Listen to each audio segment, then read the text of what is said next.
Okay, we've taken another British turn, and about to start the American turn. Interesting developments. So over here on this side of the field, first to say, so the Indians moving out,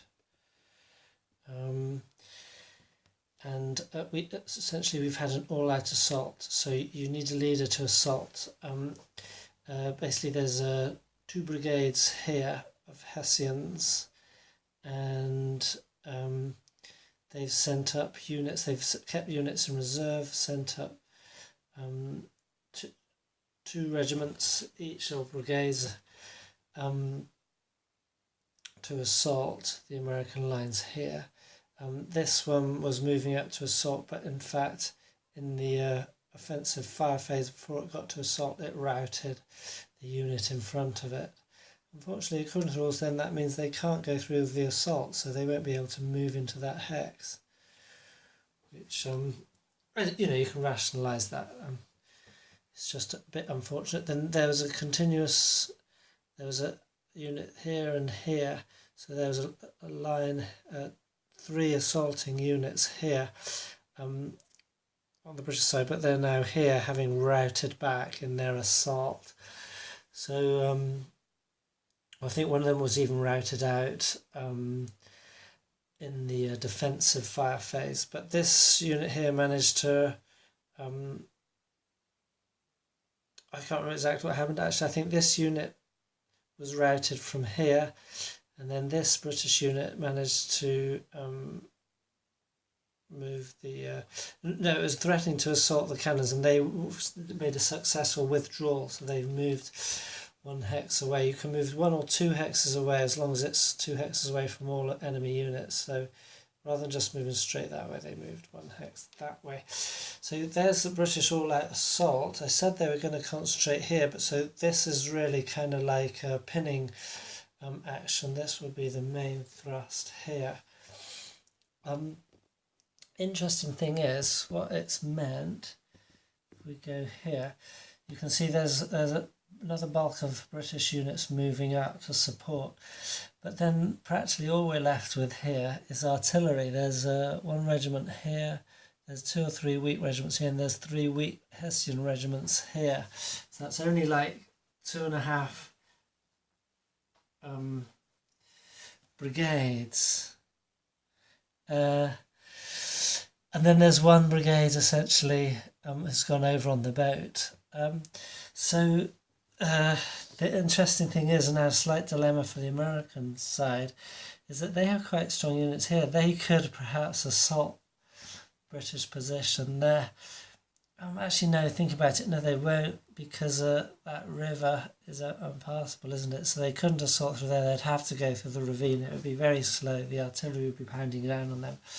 And what we've found is that every attempt to defend against the attempted bridging here, units get sent up, they get pounded by the artillery right back. Another unit sent pounded by artillery routing back. So there have been lots of routed units. There's still some routed units here, and what it means is that the Americans are going to have to give up, and that river is going to be bridged. So that's an interesting development, which means the British will be able to have a run on the 10 victory point hex here, but then all their units are over here. So we'll see what happens about that.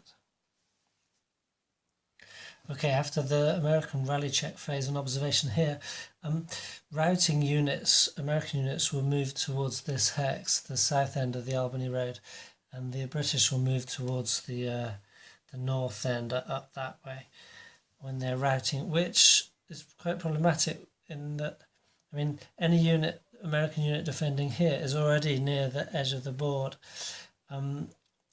But anywhere defending the road, which is the most important bit, if they rout, they're gonna rout quicker. And we just lost another unit from rout that way. Another unit is routed here onto a unit that's saved, it's rallied, and so that unit has become disrupted again upon its morale check. So that's the condition. There's another routing unit here, and we had one that's rallied there. So now we move to the defensive cannon fire phase. Hessian cannons here have moved up, it's not unlimbered, so that will be only these cannons and mortars over here. So we have two batteries of I think 4 cannons each here, and the one under here that have lost their crew. They could still be rallied. Then we have 4 6-pounders here, 4 6-pounders here. There were 4 6-pounders here, it's down to 1. 6 6-pounders here, and then we've got 3 mortars behind there. So the mortars have -1 for range, firing at this militia unit in the redoubt here, and then -2 for them being in the redoubt, which effectively means they need a 5 or a 6. No, a 6. 1, 2, 5 or a 6 for any effect. They don't get that on 3 dice. Now, the single gun here can fire over this trench hex, because they're trenches. Even if they had units which would have to be in lines in them, it could fire over them.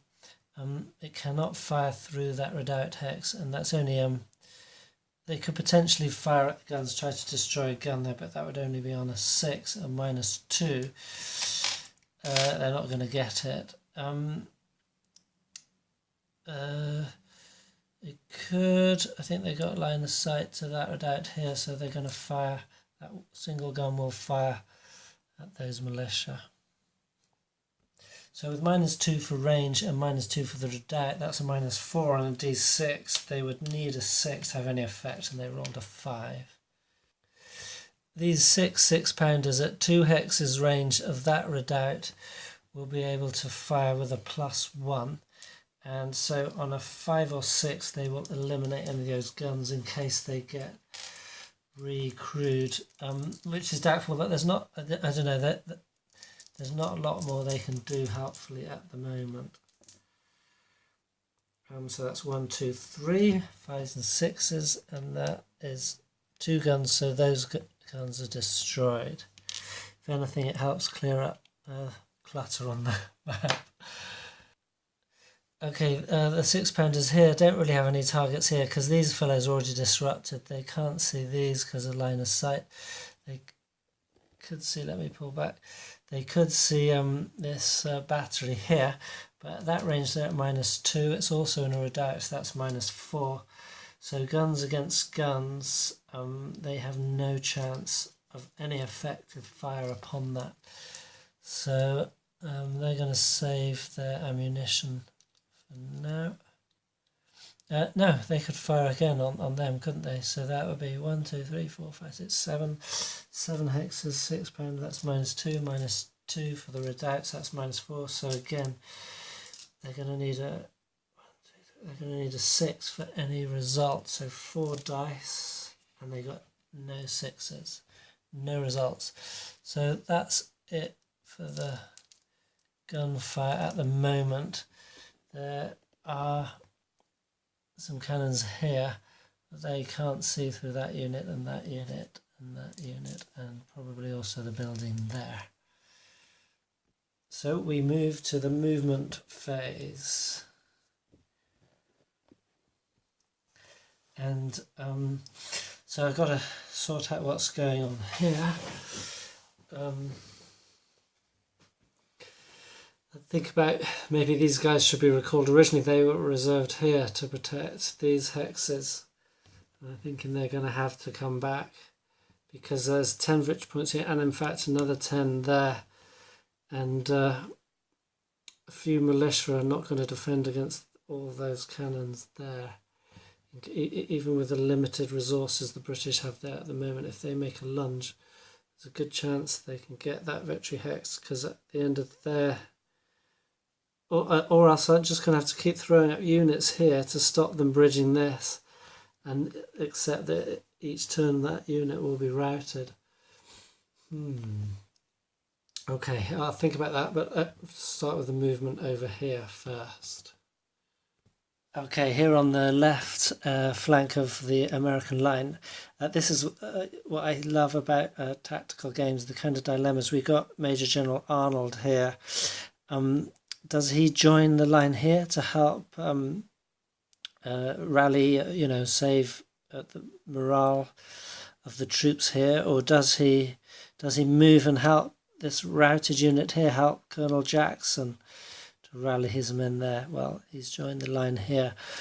The Americans, you can see, are a bit desperate at this end because they have no reserves now. You've got the 2nd Massachusetts here, 9th Massachusetts here, half of them routed. You've got Brigadier General Learned here with the 8th Massachusetts. These ones are disrupted. 3rd New York have moved up to plug a gap here. Major Dearborn's sharpshooters are holding nicely here. This is a very strong line because you've got units with A and B morale. These are AB, BB morale. BB and AB morale, so forth.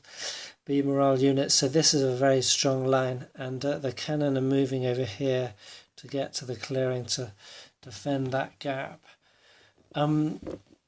So over here, the militia have withdrawn up onto the heights here, and they've entered entrenchments along here. I think this guy should have been here. You know, with the anomaly of the map, the Indians have only got 1 hex to pass through there, so they have to enter the zone of control this unit. But if they get through there, they could potentially outflank. I haven't decided what to do with this brigade here, the reserve brigade, yet, so they're not moved. Just been dressing of the lines around here, and what we've got is so these are all in line in trenches. Then Colonel Bradford's brigade has moved up to be in position to move between the redoubts here to defend a bit of this plain. And this is also one of the interesting problems with tactical games. This unit, where's it gone? I had a routed unit there. Yeah, this unit is routed, and that's the only quick gap to get up here to potentially defend the river line there from being bridged. With the routed unit there, nobody was able to get past, so they've been trying to go over here, but you got steep inclines here, trench works here, so it's taking a long time to organise there. So that's that interesting point. The benefit of heavy fortifications mean you're nicely in place, but that makes manoeuvre difficult when you have to get it. So we got a disrupted unit here, has actually moved up to defend the streamline there. That's the best we can do. We've taken out the militia from the redoubt here, and Brigadier General Nixon's taken the 5th Massachusetts up there into redoubt here to defend the bridge of boats.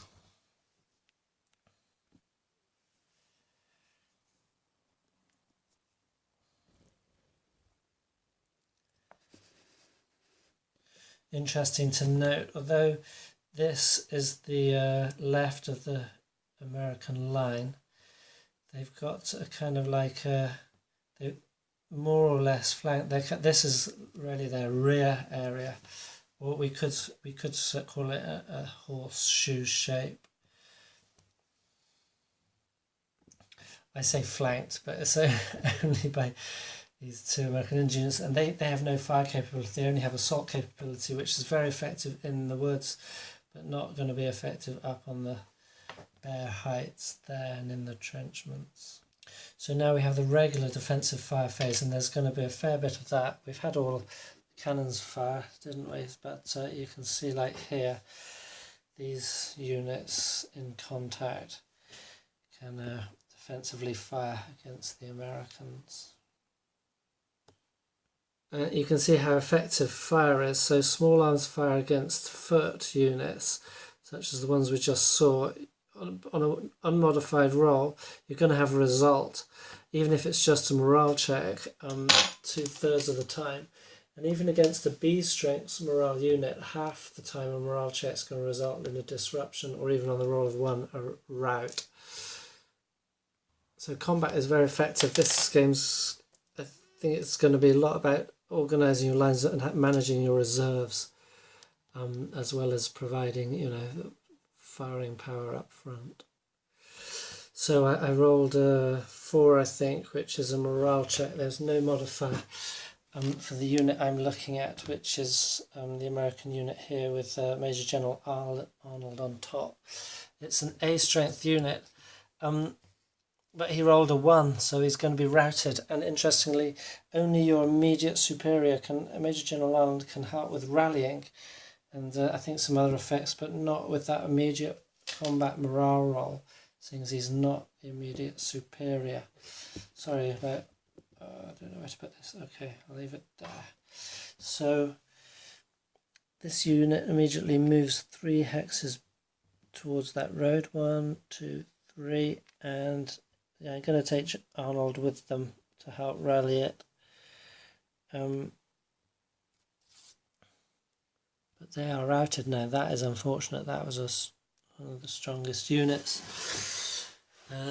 Okay, so we'll roll here. Now these units are in, these assaulting units are in column, so only the top unit can fire. But so that's 1 roll. That's a 4 again. I think they're up the slope there. Yeah, they're firing up a slope, so they get -1. Oh no, no effect against fire up slope. That's only if assaulting. Okay, so that's 4. But there's a 6 on the roll, so that was a save. And then this fellow gets firing. It's not a slope there, but the target's disrupted, so he gets a +1. He rolled a 3, a 4. So that is a morale check, and their morale roll was 3 +1 because the leader's with them, but they are a C, so that's 4 on a C is a disruption. Now 2 disruptions, I believe, are a rout. Okay. Yeah, that's a rout. So that is interesting that these units, although their assaults and the offensive fire last time was not effective because they have not been removed, they get defensive fire. Okay, so 1, 2, 3. Oh dear. Have I done something wrong here? The American line is crumbling. I feel they should have had a fire phase before. No, they had the potential to move away, didn't they? They didn't. They stood there. Then you get defensive fire before their offensive fire. So that means as the attacker, although the defender gets defensive fire against you first, you get offensive fire against them, then they get their player turn, and you get defensive fire again before their defensive fire. So in effect you get 2 fire phases on them if you can survive their first fire phase. Okay, so 2 routing units there. Now have we got some rifles here? No. Yes, these are rifles, 2 hex range, -1 into a ravine. No effect on range target, and they rolled a 1, -1, 0, so that is no hit. Okay, and here we had this unit. It's actually advanced in line. Firing upon these, made them roll check another 1 on the dice. So depending on the exigencies of warfare out of your control, it shows how your tactical defences are going to work. So that's another. So we got 3 routed units. Now we move to the American offensive fire.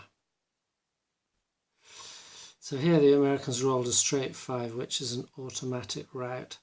So the top unit, even though he's a strength morale routs, he's going to rally, but he's routing. And the one below now has to roll. And for him I got a 4 as a B strength unit. I think the leader's going to count, shall we say, he's still there. So he's +1, so that's 5, so that's fine. 1, 2, 1, 2, 3.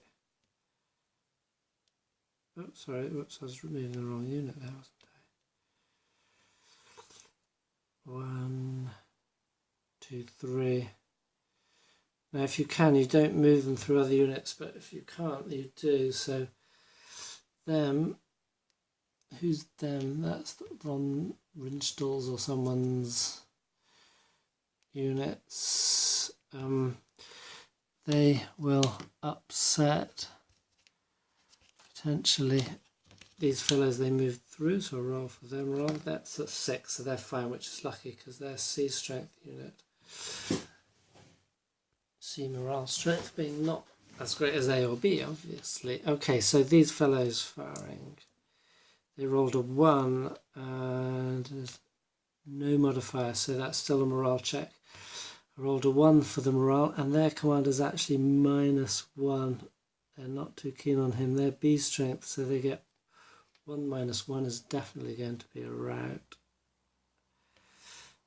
So they will go 1, 2, 3, and then the one underneath them, he gets a 3, -1 is a 2, so he's disrupted.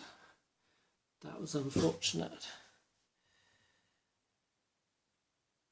Okay.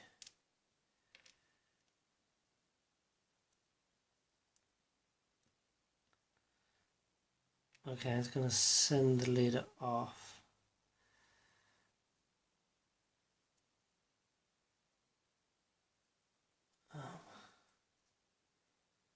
Okay. Then what else do we have? Are these rifles? No, these I believe are rifles. Yes, and these are rifles, so they get -2 there because of the range and the forests. 5, so that's 3, so that's morale. He rolled a 4 for morale, he's okay. Same here, just -1. 4 again morale, he rolled 6 for morale, that's again going to be fine. Major Hull's fellows are not rifles.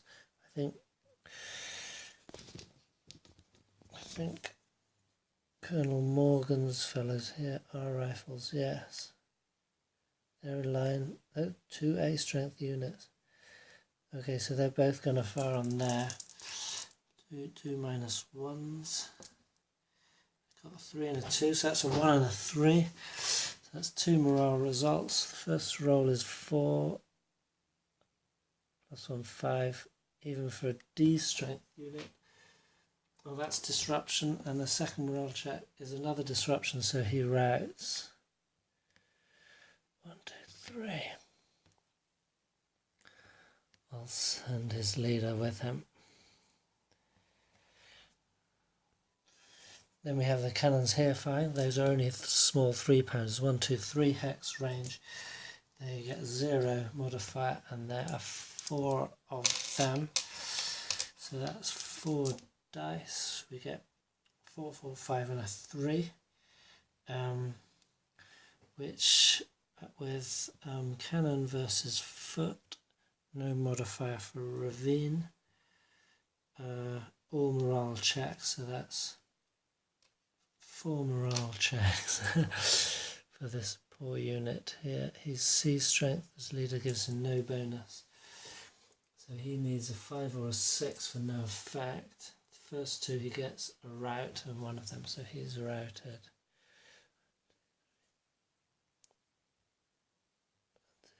1, 2, 3, okay. Serves him right for sitting there more or less in the open. Don't sit in a ravine, hide in the woods. Actually, I left him there as a target for the cannon to soak it away from firing at my more preferable guys being organised for the assault. Haha! He fell for my trick. I fell. Okay, so some desultory cannon fire on the left and no result, and we move over to the first the non-phasing player's withdrawal potential and his reserve commitment after that, and then finally the assault phase. So it would be now the Americans' turn to kind of counter-attack. But first we consider, do we withdraw these guys? Now that is on a morale check. For example, a B strength unit will be successful under 3 to 6, a C only on 4 to 6. The chance of routing, and if you're disrupted, you might have a penalty. I'm not sure. So do these guys want to draw back? No, they're not going to withdraw. So do I want, I'll run along the line just to check. Only if you're potentially assaulted can you withdraw. So if you're adjacent, he's adjacent. No, he's going to stay. So that's it. Okay, now reserve commitment. So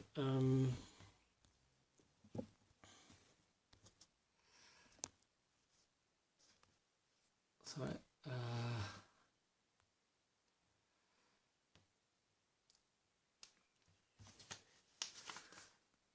Okay, yeah, so a disrupted unit could not have attempted withdrawal anyway.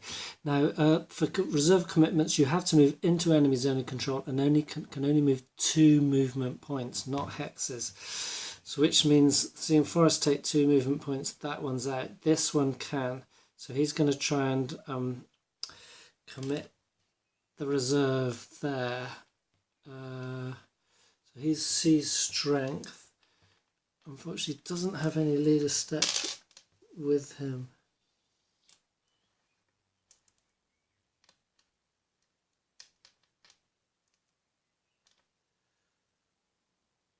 Okay, so the officer doesn't have to be stacked with him, and it can be affected by the as long as he's within his command range. Okay, so he gets +1, and this Brigadier General, Major General can add to that. We've got 2 there. This is where we're looking for. Okay, so 1, 2, 3, 4, 5, 6. So his chap's out of range. So he's going to get no modifier. He's C, so he will commit on reserve on a 5 or a 6. Yes, he rolls a 6. So he goes in. I'm not sure if he might have to roll to become disrupted. And then here, this fellow's going to attempt to commit one of his into that hex. So he's a 0, so there's no plus, but and he's a bit out of range of Major General, so there's no bonus from him. So here's a beast morale. So on a 4 to 6, he rolls a 5. Yes, so he moves him up. Okay.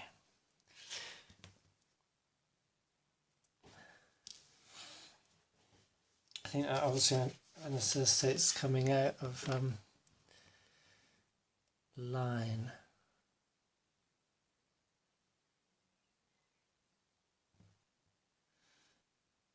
No, we could commit reserves here as well.